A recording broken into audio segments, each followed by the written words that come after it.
करवाते हो सर? करता है। वही तो तभी क्लियर सामने आता है तभी। चलो स्वागत है। आज नया चैप्टर स्टार्ट करते हैं। क्लास 10 का पेपर है ना। यूरोप में राष्ट्रवाद। पहले आपको ये समझना होगा कि यूरोप क्या है, कहाँ है ना। तब आपको समझ में आएगा कि राष्ट्रवाद क्या होता है। हम लोग एक चैप्टर पढ़े हम लोग भारत का राष्ट्रवाद।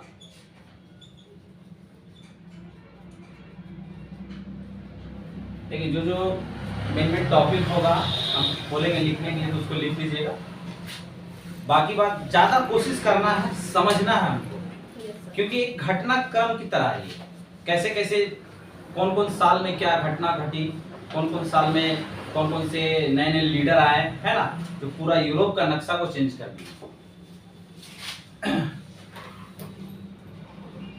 यूरोप क्या है? महाद्वीप। इसमें लगभग आपको 50 देश, ठीक है। अब 50 देश कहा जाता है कि जब अमेरिका का इतिहास आप पढ़ेंगे तो वहां से अमेरिका का आजादी तक कहा जाता है कि यूरोप जो है पूरी तरह से बिखरा हुआ था। अकेले हम बात करते हैं रूस का, रूस इतना भाग में बटा हुआ था कि उसको समेटने में, एकीकरण करने में काफी ज्यादा समय लग गया। रूस आज हम लोग रूस जानते हैं, लेकिन इसका पहले यूएसएसआर के नाम से जाना जाता है ना। यानी कि ये अब रूस बना है। अब क्या बना है? रूस बना है। पहले इस कंट्री एक संघ था, माने एक यूनियन चलता था इसका, जिसको हम लोग सोवियत संघ रूस भी कहते थे, है ना। तो यूरोप में कितना कंट्री है? 50 देश। अब 50 देश में सबसे ज्यादा अगर कोई बोलते हैं ना कि उंगली करने वाला कोई एक रहता है जिसके वजह से सब बिगड़ जाता है मामला। तो एक देश था ऑस्ट्रिया।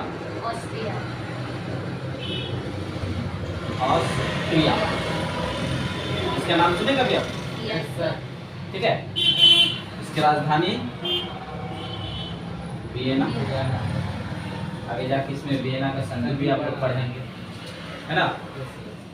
तो अब हम पूरा यूरोप में राष्ट्रवाद की चर्चा कर रहे हैं। पहले यूरोप के बारे में बता दिए, अब राष्ट्रवाद के बारे में बताते हैं। राष्ट्रवाद का मतलब ये होता है कि जिस देश में जो व्यक्ति रह रहे हैं उसके अंदर एक ऐसी भावना को जगाना जो उसके देश के हित के लिए हो। जैसे हम लोग भारत का राष्ट्रवाद पढ़े तो महात्मा गांधी और भी कई सारे लीडर जो थे लगे हुए थे पीछे कि कैसे हम अपने देश के निवासियों को समझाएं कि अंग्रेज हमारे ऊपर अत्याचार कर रहा है, अंग्रेज हमारे शासन व्यवस्था को कुचल के रख दिया है, संस्कृति को बर्बाद कर दिया है। तो अब मौका है, अब समय है कि अपने देश के लिए कुछ करना, अपने देश के लिए मन में वो भावना लेके आना। ये होता है राष्ट्रवाद। तो इसी प्रकार से यूरोप का राष्ट्रवाद भी ऐसा ही था कहानी, जो पूरी तरह से बिखराव में था, बिखरा हुआ था, है ना। तो इसकी चर्चा हम लोग करेंगे। इसका कहानी आप लोग 3 पहलू की तरह देखेंगे। एक 1789 फ्रांस से स्टार्ट होता है, जिसको हम लोग फ्रांस की क्रांति भी कहते हैं, ठीक है। ये ऐसा घटना था जो पूरा यूरोप को बदल के रख दिया। फ्रांस की क्रांति की आड़ में ये कहा जाता है कि लगभग 1799 यानी कि 18वीं सदी में ये फ्रांस के अंदर, या कहें कि फ्रांस के नजर से अगर हम पूरा यूरोप को देखते हैं तो यहाँ पर आपको यूरोप का राष्ट्रवाद समझ में आएगा। ये एक घटना होगी। दूसरा घटनाक्रम है जर्मनी का एकीकरण, ठीक है। एकीकरण शब्द समझ में आता है? यस। ठीक है। छोटे छोटे राज्य अलग अलग देश में बटे हुए हैं, उसको एक करना है, क्योंकि शासन व्यवस्था को वहां एक रखना है। आज देखो भारत, अगर कहा जाता है कि सरदार पटेल नहीं होते तो आज हमारा देश का भी कई सारा 50 टुकड़ा हो जाता है। अलग अलग देश में हम लोग रहते हैं। सरदार पटेल का बहुत देन है जो हमारे देश में इसकी व्यवस्था की गई, यानी भारत का एकीकरण किया गया, सभी रियासतों को मिलाया गया। हमारे उस समय रियासत चलता था। और तीसरा पहलू है इसका इटली का एकीकरण। अगर आप तीनों घटनाक्रम को सिलसिलेवार तरीके से देखेंगे और समझेंगे तो आपको पूरा यूरोप में जो एकीकरण का मामला है या फिर राष्ट्रवाद का मामला है, ये पूरी तरह से आपको समझ में आ जाएगा। क्लियर? कोई दिक्कत? ठीक है। अब इसी में हम लोग पढ़ेंगे मेटरनिक के बारे में, इसी में पढ़ेंगे हम लोग मोत्सिनी एक करके था उसके बारे में, जो फ्रांस के क्रांति में आपको देखने को मिलेगा। हाँ, इसी में पढ़ेंगे हम लोग नेपोलियन, है ना। नेपोलियन का फिर अलग एक सिविल कोड बनाया गया था, नेपोलियन संहिता बोल के। अपना नियम बनाया था, अपना कानून व्यवस्था बना दिया था कि हम आए हैं तो हम जब सम्राट हैं तो हम अपने तरीके से चलाएंगे। अब फ्रांस का इतिहास को अगर देखना है तो उससे पहले आप लोग पढ़े होंगे क्लास 9 में, लुई 14वां, लुई 15वां, फिर लुई 16वां, उसमें कैसा था व्यवस्था? राजतंत्र व्यवस्था था। लेकिन अब का जनता ये चाहती है कि हमारे पास जो व्यवस्था है वो कैसा व्यवस्था होना चाहिए? प्रजातंत्र वाली व्यवस्था, यानी कि प्रजा ही चुने, लोकतंत्र व्यवस्था होना चाहिए, ना कि राजतंत्र। राजतंत्र होता है ना कि तानाशाही टाइप का आ जाता है, तानाशाही वाला नियम। तो ये सब फैसिलिटी को हमको खत्म करना था।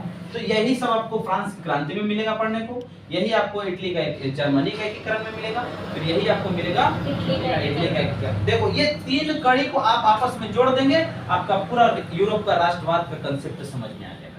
इसी बीच में कई सारे लीडर को हम लोग देखेंगे, ठीक है। तो इसको नोट्स कर लीजिए।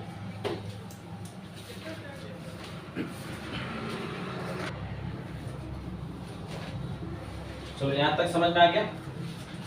अब हम लोग बात करते हैं, पहले कंसेप्ट को समझ लेते हैं। हम बताएं कि इसको 3 कड़ी में जोड़ के देखना है। पहला कड़ी क्या था? फ्रांस की क्रांति। फ्रांस की क्रांति, ठीक है। अब फ्रांस की क्रांति लगभग 10 से 12 साल तक चली, ठीक है। उसके बाद फिर लीडर जो आते गए अपने हिसाब से चलाए उन्होंने, ठीक है। तो इन 10 सालों में बहुत सारी चीजों को चेंज किया गया।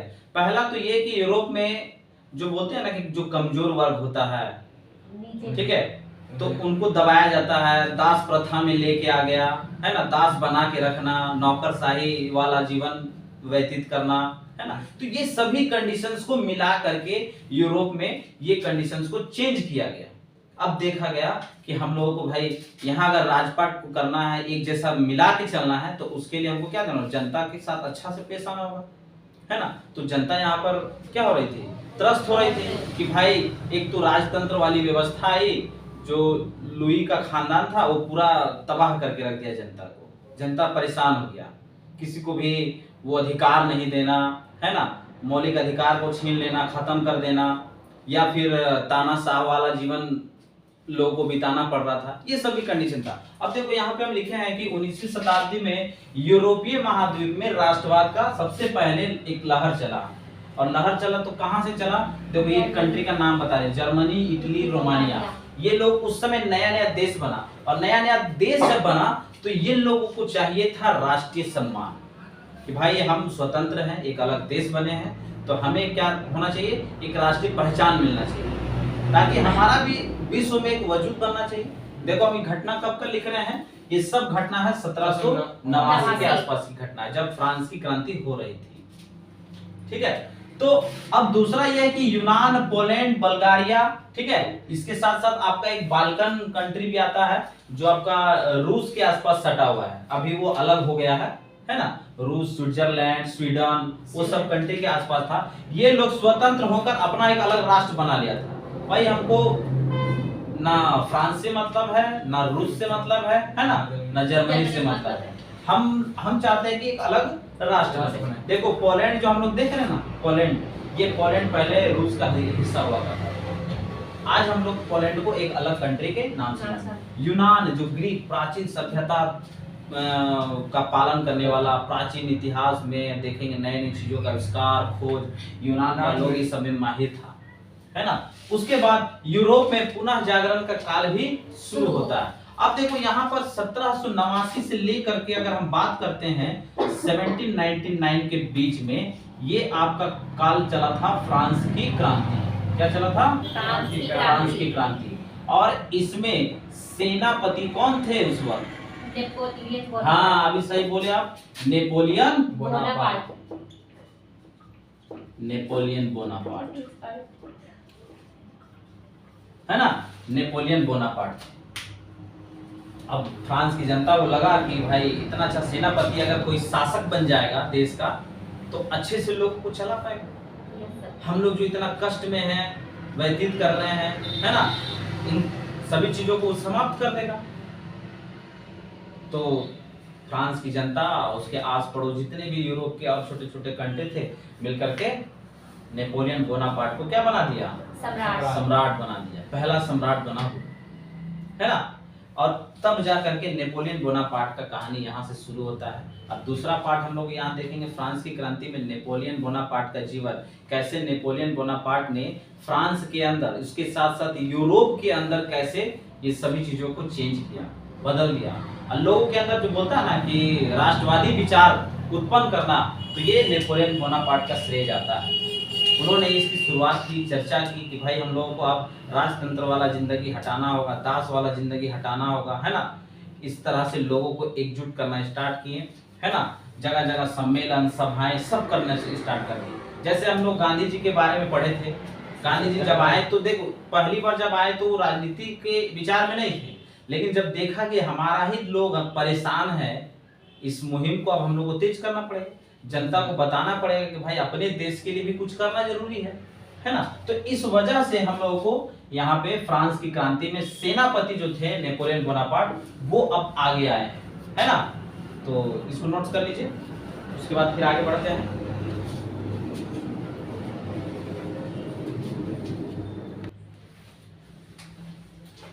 चलो यहाँ तक समझ आ गया था। अब थोड़ा सा हम लोग चर्चा करते हैं नेपोलियन बोनापार्ट की। वो एक सेनापति से कैसे वो किसी राष्ट्र का सम्राट बन जाता है ना। तो सेनापति का कहानी उसका यूं रहता है कि जब फ्रांस में क्रांति स्टार्ट हुआ 10 सालों तक वो सिर्फ बाहर में रह करके एक सेनापति के रूप में अपना कार्य कर रहा था। और उधर फ्रांस में जो क्रांति आई उसका मेन वजह था कि वहाँ के जो कुलीन परिवार थे, कुलीन समझते हैं? Yes sir. मध्यवर्ग नहीं, कुलीन सबसे नीचे होती है। नहीं, कुलीन वर्ग होता है कि ये ना सर देखिए, जैसे एक होता सबसे वहाँ बोला जाता है पादरी, उसके बाद कुलीन वर्ग, है ना। तो कुलीन वर्ग जो होता है ना, कि वो सोचता है कि हाँ उसमें थोड़ा स्टैंडर्ड लोग आ जाते हैं, बस हाँ वो होता है कुलीन वर्ग। तो कुलीन वर्ग के कारण और एक पादरी वर्ग, तो वहाँ कहा जाता है कि फ्रांस में जो क्रांति आई उसका मेन और मुख्य वजह था सामाजिक कारण। सामाजिक कारण के कहने का मतलब कि हम एक ही समाज में रह रहे हैं, उनको ज्यादा अच्छा फैसिलिटी दिया जा रहा है देश के अंदर, और हम लोगों को कम फैसिलिटी दिया जा रहा है, हम लोगों को एक दास की जिंदगी की तरह जीना पड़ रहा है। तो ये एक सामाजिक कारण हो गया था, ठीक है। दूसरा धार्मिक कारण भी यहाँ होके आया, है ना। तो वहां पे पाबंदी लगा दिया गया था कि चर्च के अंदर वैसे लोगों को जाने दिया जाएगा जो कुलीन वर्ग का है, और उसके नीचे जो है दास लोगों को जाने नहीं दिया जाता। जैसे हमारे भारत में भी ऐसा हो चुका है कि अगर नीचे कास्ट से हैं तो उन लोगों को पहले मंदिरों में नहीं चढ़ने दिया जाता था, ये पूजा पाठ करने का अधिकार नहीं दिया जाता था, तो ये सभी चीजों से वंचित कर दिया गया था। तो धीरे धीरे इन सभी चीजों को देखते गए और नेपोलियन बोनापार्ट जैसे ही सेनापति से एक सम्राट का रूप ले लिए, तो वो अपना एक नया सिविल कोड बना दिए। अब हम बात कर रहे हैं, देखो यहाँ पर एक घटना हम थोड़ा सा चर्चा करेंगे। 1795 से 1797 के बीच में, यानी कि ये दौर था नेपोलियन का। आप सबको पता है कि नेपोलियन कैसा शासक है, नेपोलियन का दौर कैसा चल रहा है, उस समय कैसा चल रहा था, है ना। इन सभी चीजों को यहाँ पे बारीकी से देख रहे हैं कि इस 2 सालों में उन्होंने एक ऐसा नियम कानून बनाया, ठीक है, लोगों को एकजुट करना स्टार्ट कर दिया और अपना एक बोलते हैं ना कि सिविल कोड बनाना। कोड का मतलब एक नियम, आगे चल के इसी नियम को नेपोलियन संहिता भी बोला गया। क्या बोला गया? नेपोलियन संहिता। हाँ, संहिता, ठीक है। यानी कहा जाता है कि नेपोलियन के अनुसार जो कानून व्यवस्था होगी, जो विचार होगा उस देश के अंदर, और इसी नियम से कहा जाता है कि फ्रांस से लेकर के पूरे यूरोप में एक राष्ट्रवादी भावना लोगों के अंदर जागी, ठीक है। अब यहाँ से लोगों को एकजुट करना स्टार्ट कर दी। अब एकजुटता में ऐसे लेकर के आए नेपोलियन कि ये भी बाद में जा करके एक बोलते हैं ना तानाशाह वाला प्रवृत्ति इसके अंदर भी आ चुका था। उधर फ्रांस की जनता लुई वाले खानदान से परेशान होकर के, त्रस्त होकर के सोचा कि किस तरह से कोई अच्छा शासक मिल जाए बढ़िया, कि हमारे देश के साथ साथ और सारी कंट्री को भी अच्छे से चलाए, एक अच्छा शासक होना चाहिए। नेपोलियन मिला, नेपोलियन भी वही काम किया। ठीक है, वजह ये था कि दूसरे देशों से आकर के किसी दूसरे देश में जाकर के अपना साम्राज्य बनाना ये बहुत बड़ी चुनौती होती है। और देखना आप थोड़ा सा विस्तार में और ये भी देख सकते हैं कि एक ऑस्ट्रिया समाज था, ऑस्ट्रिया साम्राज्य, ऑटोमन साम्राज्य, ये सब मिलेगा आपको। इसके साथ साथ आप रूसी साम्राज्य, कहीं ना कहीं यही सबका ज्यादा बोलबाला था। और ऑस्ट्रिया समाज ऐसा था कि ऑस्ट्रिया जो कंट्री जहां पे है उसके इर्द गिर्द जितना भी कंट्री था उस सब को एक अपने नियम के तहत चलाता था। ऑस्ट्रिया की राजधानी जो है वियना में, तो बाद में जाकर के वहां एक संधि हुआ, युद्ध के बाद ऐसा करना पड़ा। जैसे आप देख रहे हैं कि 18 जून 1815 में एक ऐसा युद्ध होता है, कहा जाता है कि इस युद्ध में नेपोलियन का अंत हो गया, जिसको हम लोग वाटरलू का युद्ध बोलते हैं। वाटरलू का युद्ध होता है। तो अब उस वाटरलू का युद्ध में एक तरफ है आपका फ्रांस, और इसके साथ जो लड़ाई हो रहा है वो तीन 4 कंट्री और मिलकर, ब्रिटेन, ऑस्ट्रिया, रूस, हंगरी, है ना, ये सभी कंट्री ने मिलकर के, देखो नाम लिख दे रहे हैं ताकि याद रहे आपको। ऑस्ट्रिया, ब्रिटेन, रूस, हंगरी, है ना, ये सब एक तरफ थे और फ्रांस में एक तरफ था, क्योंकि फ्रांस का तो सम्राट भाई नेपोलियन बने हुए थे वहां, उसको किसी तरह से वहां से हटाना था। वाटरलू का युद्ध में इतने सारे ताकत मिल करके उसको हटाया गया, और वाटरलू के युद्ध में नेपोलियन क्या होता है, हार जाता है और इसको बंदी बना लिया जाता है। कई सालों तक इसको कोई जेल में रखा जाता, जहां पर माने कोई किसी संपर्क नहीं, इसको जिंदा पकड़ा गया था। जिंदा पकड़ने के बाद मृत्यु हुआ, पहले जिंदा इसको पकड़ने के बाद कुछ सालों तक इसके साथ जो करना था व्यवहार वो किया गया, और हाँ टॉर्चर, उसके बाद इसका निधन होता है, डेथ होता है। लगभग कहा जाता है कि 4 या 5 साल तक इसको रखा गया था जीवित, और किसी को पता नहीं था, जनता भी परेशान। और इसके बारे में सारी प्रजा को या सारी प्रजा के बीच में खबर झूठी फैला दिया गया कि नेपोलियन ऐसा किया वैसा किया। देखो खबर झूठी क्या, जनता भी खुद परेशान थी, है ना। तो अब वहां पर कुछ नया राजवंश आना चाहिए था, तो बुर्बा राजवंश का वहां से स्थापना हो जाता है। ठीक है, 1815। इसी में आपको एक लीडर मिलेगा, जोसेफ मोत्सिनी, नाम सुने होंगे आप लोग, है ना, जोसेफ, लेकिन नाम ऐसा है कि याद रखना होगा, मोत्सिनी। ठीक है, तो है ये, और पूरा चक्र घटनाक्रम स्टार्ट हो गया यहाँ से। अब बुर्बा राजवंश काफी अच्छे से चला भी है, इसको भी 1830 में जनता वहां से नकार दिया गया, हटा दिया गया, है ना, उखाड़ फेंका इसको भी। और 1830 में से लेकर 31 तक पोलैंड और लिथुआनिया में भी क्रांति छिड़ गई, अपने अपने कंट्रियों को लेकर के, और रूस से ये अलग हो जाते। लिथुआनिया ये भी रूस का हिस्सा था, पोलैंड ये भी रूस का हिस्सा था। देखो कैसे क्रांति करके अलग राष्ट्र बना। जैसे हम अभी बात कर रहे हैं अपने ही कंट्री का, एक बात कर रहे हैं,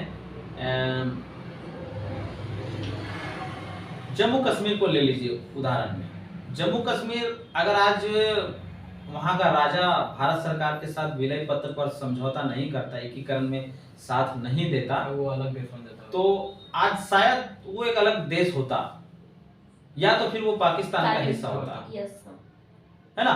तो क्रांति वहां का जनता खुद ये ऐसा किया कि भाई हम लोगों को कश्मीर में तो ऐसा था कि वहां का राजा ही चाहता था कि हम अलग देश रहेंगे, ना पाकिस्तान के साथ समझौता करेंगे ना भारत के साथ। ये स्थिति थी। जनता मजे से एकदम रह रही थी, अपने राजा के साथ खुश था एकदम। 2 महीने एकदम टनाटन चला उसका। अगस्त से लेकर सितंबर अक्टूबर आते आते कहानी सब बदल गया ये कि पाकिस्तान को थोड़ा और हिस्सा चाहिए था और थोड़ा सा अपने भौगोलिक क्षेत्र को विस्तार करना चाहता था, लेकिन ऐसा तो हुआ नहीं, क्योंकि बीच में सरदार पटेल थे, उसकी नीति लौ और रक्त की नीति थी जो काम आई, है ना। वो वही लौ और रक्त का नीति जो अब आगे जाके आप लोग बिस्मार्क के बारे में पढ़ेंगे। बिस्मार्क की कहानी भी यहीं से जुड़ेगी, है ना।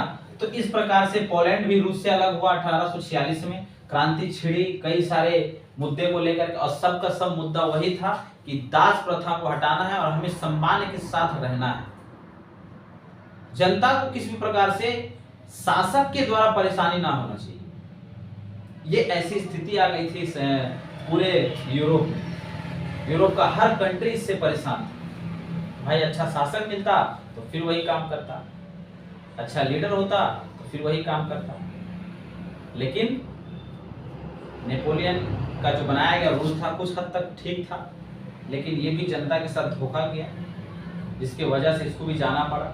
तब ना बाकी ऑस्ट्रिया, ब्रिटेन, रूस और भी सारे कंट्री को मिला करके उसके खिलाफ युद्ध लड़ना पड़ा, है ना। फिर 1848 का एक घटना आपको बताते हैं। हंगरी, इटली, जर्मनी, देखो यहीं से स्टार्ट होता है। जर्मनी और इटली का एक राष्ट्रवादी विद्रोह करना। राष्ट्रवादी विद्रोह का मतलब ये होता है कि अब समय है कि अपने देश के लिए कुछ करना, देश के विषय में सोचना। ये है राष्ट्रवादी विद्रोह। जैसा हंगरी में हुआ, इटली में हुआ, जर्मनी में हुआ। यहीं से आपको एक से एक आपको लीडर निकालना स्टार्ट हो जाएगा। मेटरनिख के बारे में हम लोग पढ़ेंगे यहाँ, है ना।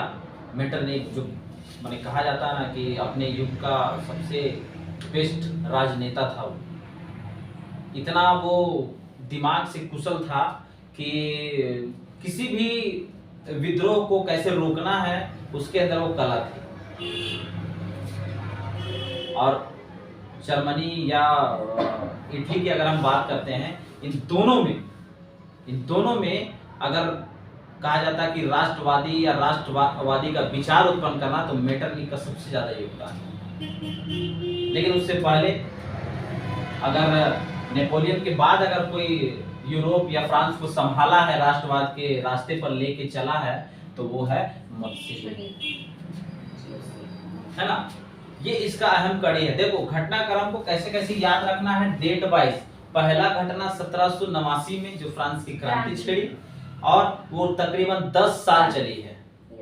उसके बाद अगर कोई लीडर आया वहां से, तो उसी क्रांति में सेनापति था नेपोलियन बोनापार्ट, है ना, जो उसका एक बनाया गया रूल रेगुलेशन पूरे फ्रांस के साथ साथ यूरोप के बाकी कंट्री में भी इसको अप्लाई किया गया, है ना। लेकिन कुछ जगह ऐसे नियम थे जो फ्रांस में चाहे यूरोप में बहुत सारे कंट्री को तकलीफ हो रही थी। इसलिए नेपोलियन को लोग फिर नापसंद करना स्टार्ट कर दिए कि नेपोलियन को किस तरह से हटाया जाए यहाँ से, है ना। और जो हम साम्राज्य की बात कर रहे थे, तो लगभग ये 3 बड़े बड़े साम्राज्य उस समय विद्यमान थे। एक आपका ऑस्ट्रिया का साम्राज्य था, ऑटोमन साम्राज्य था और रूसी साम्राज्य था।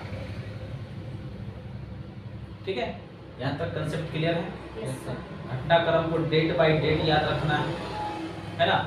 और भी कुछ अगर दिक्कत होगा तो आप लोग सवाल लेके आ सकते हैं, पूछ सकते हैं कि हाँ इस घटनाक्रम में हमको ये नहीं समझ में आया, है ना।